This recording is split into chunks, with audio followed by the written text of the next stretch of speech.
Okay, so it turns out the Guinevere was fake. Also, the sun was fake. And it's all because of him, Dark Sun Gwyndolin. It kinda rhymes.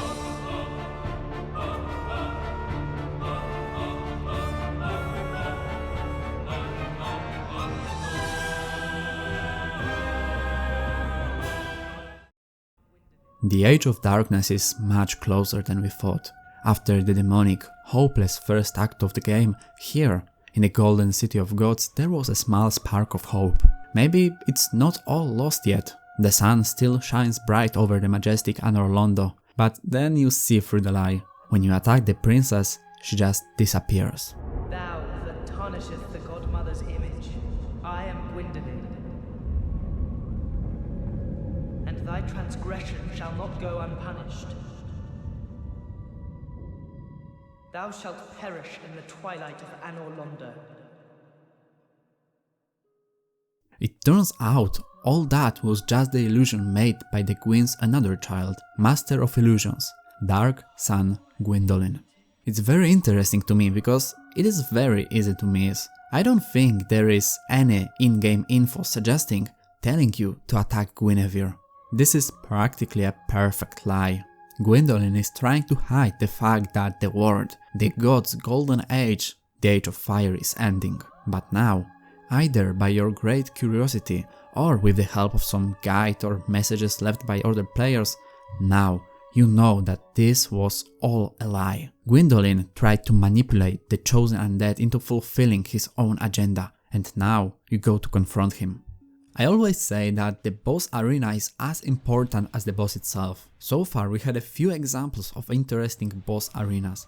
The Fool's Idol arena with all those pillars and benches, Tight Bridge of the Mine-Eaters, Claustrophobic Garden of Capra Demon. Those were some of the best cases of arenas that strengthened the experience. They played important parts in those encounters. And I'm not talking here about visually great arenas. I'm talking about arenas that bring something mechanically unique to the table. Write in the comments other arenas from future games for bonus points. The Gwyndolin's arena is probably the best example of an unusual, unique boss arena. At least so far. I'll just let the cutscene play. Heretic. First thou offendeth the godmother, and now thou see fit to trample upon the tomb of the great lord. I am the dark sun, Gwyndolin. Let the atonement for thy felonies commenceth. It is just one long corridor. It looks like it's endless, but actually it's just super long. This arena is great because it enhances the narrative themes of this boss. This arena, just like Gwyndolин's magic, is his weapon aimed at you. Gwyndolin is a master of illusions and distance magic attacks. He knows that he is weak, so he creates this illusion of endless arena. Now he has space to back off and cast his spells in a safe distance. The arena should be an extension of a boss.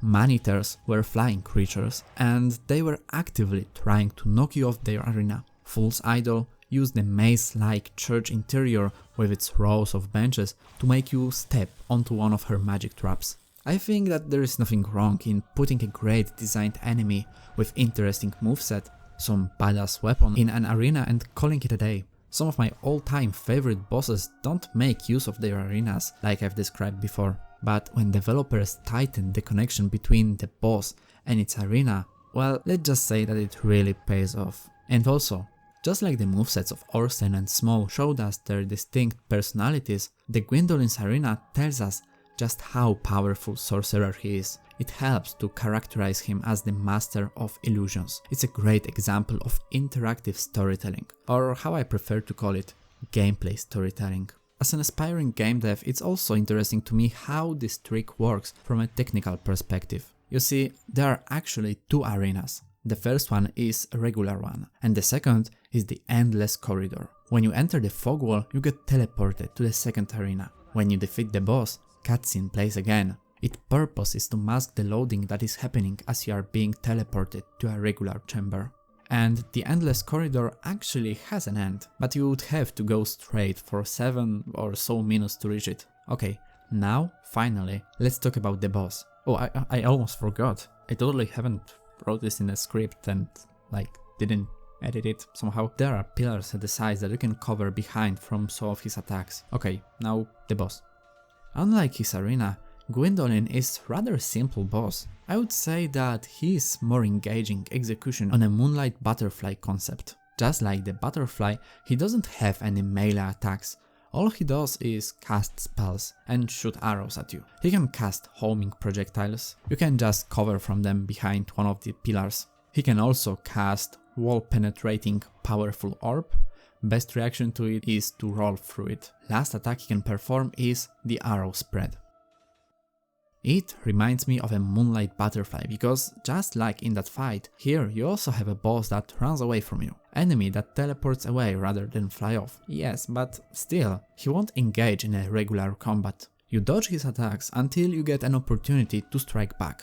Sure, every boss could be described like that, but there is an obvious difference between waiting for an opening in, for example, fight with Penetrator and in a fight such as Moonlight Butterfly or Dark Sun Gwyndolin. And that difference, I think, lies in the proportions between the time you play defensively, when you dodge, block or simply run away from attacks, and the time when you play offensively, when you attack. It is extremely important to be aware of those proportions, to know and to understand how changing them impact the gameplay and the overall experience. In most fights, in most regular fights at least, the proportions are rather equal.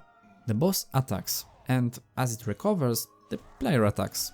Then the enemy attacks again, it recovers, player strikes back, and so on, until this dance leads to victory or defeat. It's engaging, at least on paper. You have to look for the opening, learn the animation length to know how many times you can attack before the enemy recovers. I will go into specific details of this dance on a different occasion, at more appropriate boss, because during the fight with Gwyndolin and Moonlight Butterfly, this ratio between offense and defense is anything but balanced. I don't say that this automatically makes those fights any worse, but I think it is harder to make fights like this engaging. The Gwyndolin is definitely a better execution of this idea. First of all, like I've said, it is really challenging to make a fight engaging when most of it is spent on a defense, when you can't fight back because the boss is running away or flying in a safe distance. In the Gwyndolin fight, you have to run towards him and at the same time avoid his attacks. This makes it way more engaging than just standing on a bridge and waiting for the butterfly to come down. And also, here, you precisely know how long you have to wait before the next opportunity to attack. You are running to him, so you know how long distance you have left. In a butterfly fight, waiting is so boring because you don't have any indicator. You don't know when it is coming down.